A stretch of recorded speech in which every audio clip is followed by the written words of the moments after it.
King Nebuchadnezzar, to the nations and peoples of every language who live in all the earth, may you prosper greatly. It is my pleasure to tell you about the miraculous signs and wonders that the Most High God has performed for me.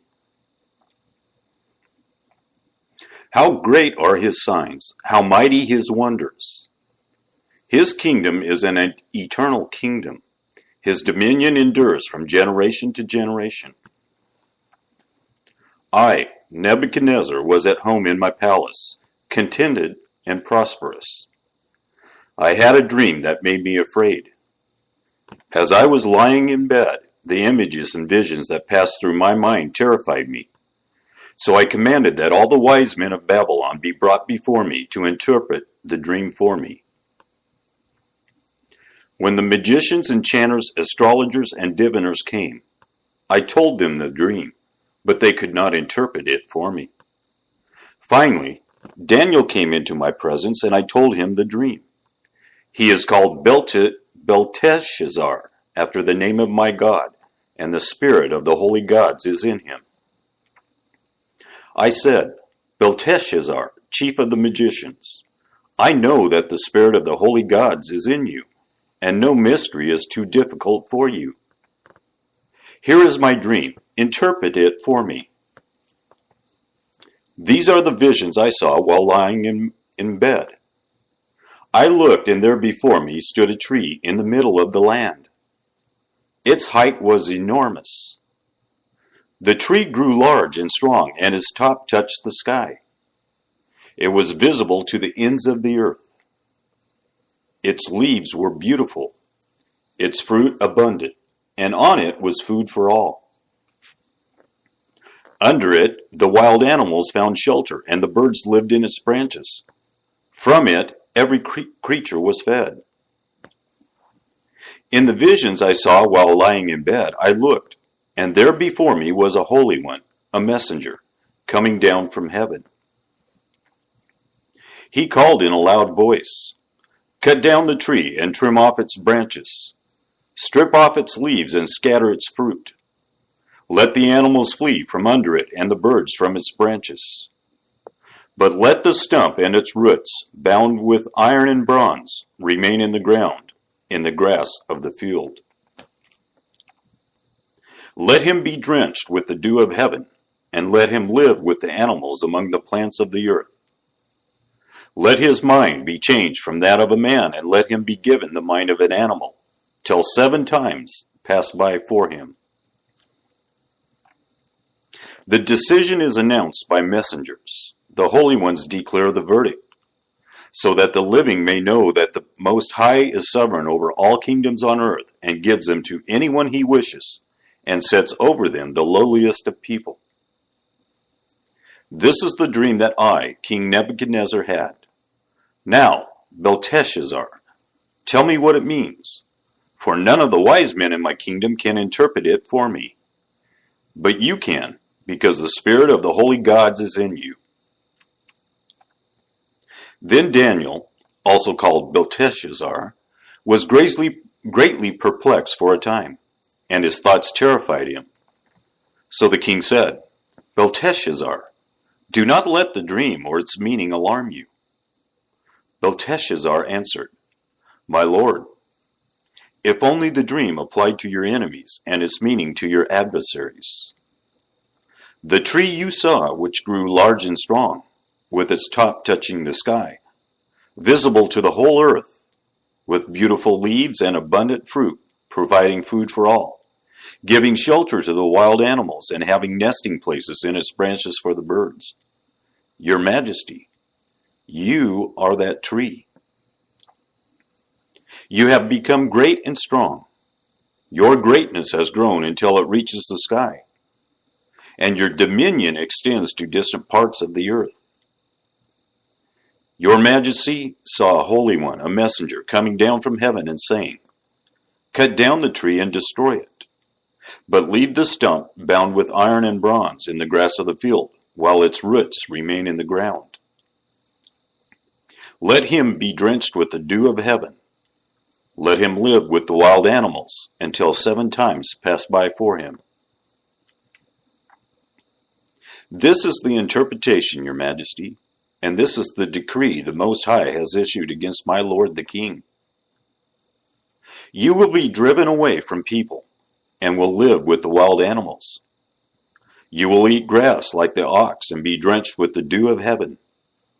7 times will pass by for you until you acknowledge that the Most High is sovereign over all kingdoms on earth, and gives them to anyone he wishes. The command to leave the stump of the tree with its roots means that your kingdom will be restored to you when you acknowledge that heaven rules.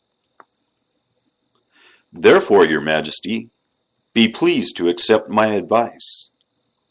Renounce your sins by doing what is right, and your wickedness by being kind to the oppressed. It may be that then your prosperity will continue. All this happened to King Nebuchadnezzar. 12 months later, as the king was walking on the roof of the royal palace of Babylon, he said, "Is not this the great Babylon I have built as the royal residence, by my mighty power, and for the glory of my majesty?" Even as the words were on his lips, a voice came from heaven. "This is what is decreed for you, King Nebuchadnezzar. Your royal authority has been taken from you. You will be driven away from people and will live with the wild animals. You will eat grass like the ox. 7 times will pass by for you until you acknowledge that the Most High is sovereign over all kingdoms on earth and gives them to anyone he wishes." Immediately what had been said about Nebuchadnezzar was fulfilled. He was driven away from people and ate grass like the ox. His body was drenched with the dew of heaven until his hair grew like the feathers of an eagle and his nails like the claws of a bird. At the end of that time, I, Nebuchadnezzar, raised my eyes toward heaven, and my sanity was restored. Then I praised the Most High. I honored and glorified him who lives forever. His dominion is an eternal dominion. His kingdom endures from generation to generation. All the peoples of the earth are regarded as nothing. He does as he pleases with the powers of heaven and the peoples of the earth. No one can hold back his hand or say to him, "What have you done?" At the same time that my sanity was restored, my honor and splendor were returned to me for the glory of my kingdom. My advisors and nobles sought me out, and I was restored to my throne and became even greater than before. Now I, Nebuchadnezzar, praise and exalt and glorify the King of heaven, because everything he does is right and all his ways are just, and those who walk in pride he is able to humble. King Belshazzar gave a great banquet for 1,000 of his nobles and drank wine with them. While Belshazzar was drinking his wine, he gave orders to bring in the gold and silver goblets that Nebuchadnezzar his father had taken from the temple in Jerusalem, so that the king and his nobles, his wives, and his concubines might drink from them. So they brought in the gold goblets that had been taken from the temple of God in Jerusalem, and the king and his nobles, his wives, and his concubines drank from them. As they drank the wine, they praised the gods of gold and silver, of bronze, iron, wood, and stone. Suddenly, the fingers of a human hand appeared and wrote on the plaster of the wall, near the lampstand in the royal palace. The king watched the hand as it wrote. His face turned pale, and he was so frightened that his legs became weak and his knees were knocking. The king summoned the enchanters, astrologers, and diviners. Then he said to these wise men of Babylon, "Whoever reads this writing and tells me what it means will be clothed in purple and have a gold chain placed around his neck, and he will be made the 3rd highest ruler in the kingdom." Then all the king's wise men came in, but they could not read the writing or tell the king what it meant. So King Belshazzar became even more terrified, and his face grew more pale. His nobles were baffled. The queen, hearing the voices of the king and his nobles, came into the banquet hall. "May the king live forever," she said. "Don't be alarmed. Don't look so pale. There is a man in your kingdom who has the spirit of the holy gods in him. In the time of your father he was found to have insight and intelligence and wisdom like that of the gods. Your father, King Nebuchadnezzar, appointed him chief of the magicians, enchanters, astrologers, and diviners. He did this because Daniel, whom the king called Belteshazzar, was found to have a keen mind and knowledge and understanding, and also the ability to interpret dreams, explain riddles, and solve difficult problems. Call for Daniel, and he will tell you what the writing means." So Daniel was brought before the king, and the king said to him, "Are you Daniel, one of the exiles my father the king brought from Judah? I have heard that the spirit of the gods is in you, and that you have insight, intelligence, and outstanding wisdom. The wise men and enchanters were brought before me to read this writing and tell me what it means, but they could not explain it. Now I have heard that you are able to give interpretations and to solve difficult problems. If you can read this writing and tell me what it means, you will be clothed in purple and have a gold chain placed around your neck, and you will be made the third highest ruler in the kingdom." Then Daniel answered the king, "You may keep your gifts for yourself and give your rewards to someone else.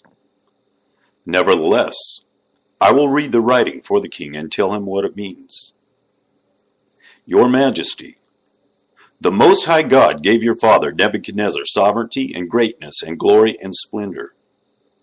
Because of the high position he gave him, all the nations and peoples of every language dreaded and feared him.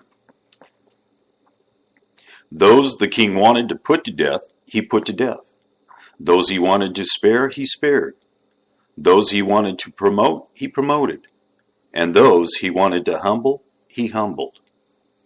But when his heart became arrogant and hardened with pride, he was deposed from his royal throne and stripped of his glory. He was driven away from people and given the mind of an animal. He lived with the wild donkeys and ate grass like the ox. And his body was drenched with the dew of heaven until he acknowledged that the Most High God is sovereign over all kingdoms on earth and sets over them anyone he wishes. But you, Belshazzar, his son, have not humbled yourself, though you knew all this. Instead, you have set yourself up against the Lord of heaven. You had the goblets from his temple brought to you, and you and your nobles, your wives, and your concubines drank wine from them. You praised the gods of silver and gold, of bronze, iron, wood, and stone, which cannot see or hear or understand. But you did not honor the God who holds in his hand your life and all your ways. Therefore he sent the hand that wrote the inscription. This is the inscription that was written. Mene, Mene, Tekel, Parsin. Here is what these words mean. Mene, God has numbered the days of your reign and brought it to an end.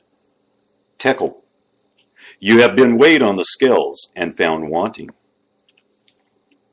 Perez, your kingdom is divided and given to the Medes and Persians. Then at Belshazzar's command, Daniel was clothed in purple. A gold chain was placed around his neck, and he was proclaimed the third highest ruler in the kingdom. That very night, Belshazzar, king of the Babylonians, was slain, and Darius the Mede took over the kingdom at the age of 62. It pleased Darius to appoint 120 satraps to rule throughout the kingdom, with 3 administrators over them, one of whom was Daniel. The satraps were made accountable to them, so that the king might not suffer loss. Now Daniel so distinguished himself among the administrators and the satraps by his exceptional qualities that the king planned to set him over the whole kingdom. At this, the administrators and the satraps tried to find grounds for charges against Daniel in his conduct of government affairs, but they were unable to do so. They could find no corruption in him because he was trustworthy and neither corrupt nor negligent.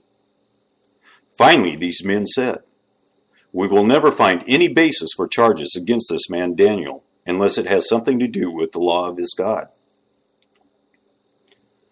So these administrators and satraps went as a group to the king and said, "May King Darius live forever." The royal administrators, prefects, satraps, advisors, and governors have all agreed that the king should issue an edict and enforce the decree that anyone who prays to any god or human being during the next 30 days, except to you, your majesty, shall be thrown into the lion's den. Now, your majesty, issue the decree and put it in writing so that it cannot be altered, in accordance with the law of the Medes and the Persians, which cannot be repealed. So King Darius put the decree in writing.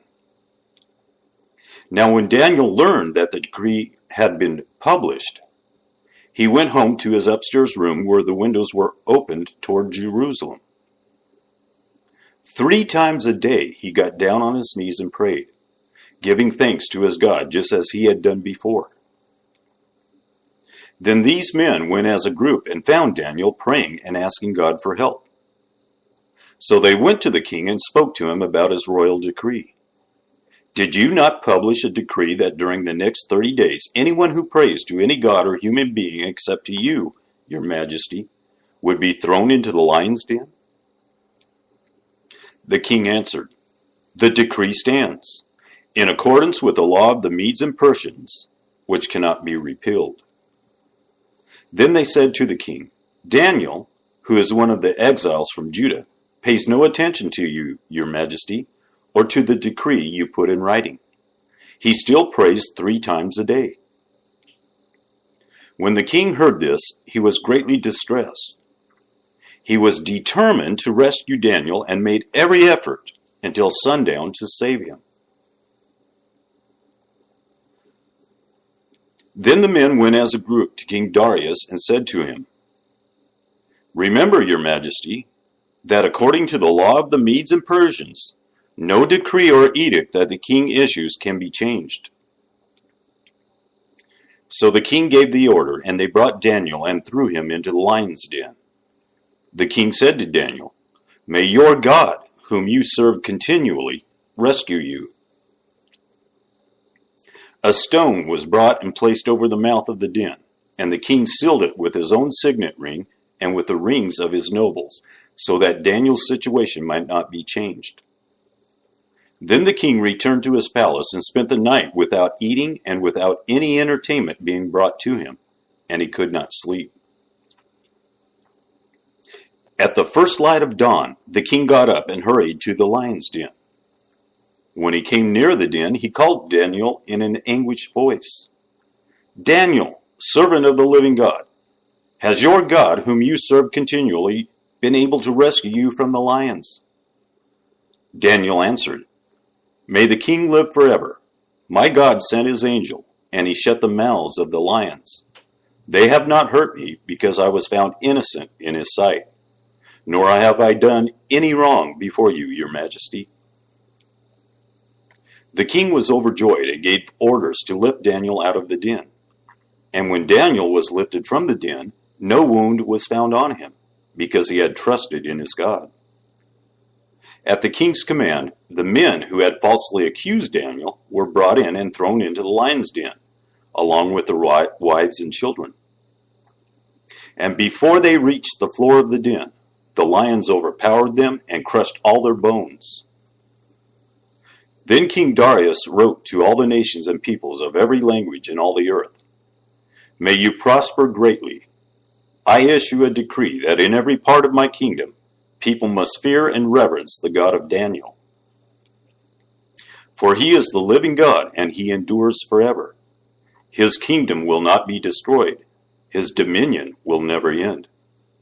He rescues and he saves. He performs signs and wonders in the heavens and on the earth. He has rescued Daniel from the power of the lions. So Daniel prospered during the reign of Darius and the reign of Cyrus the Persian.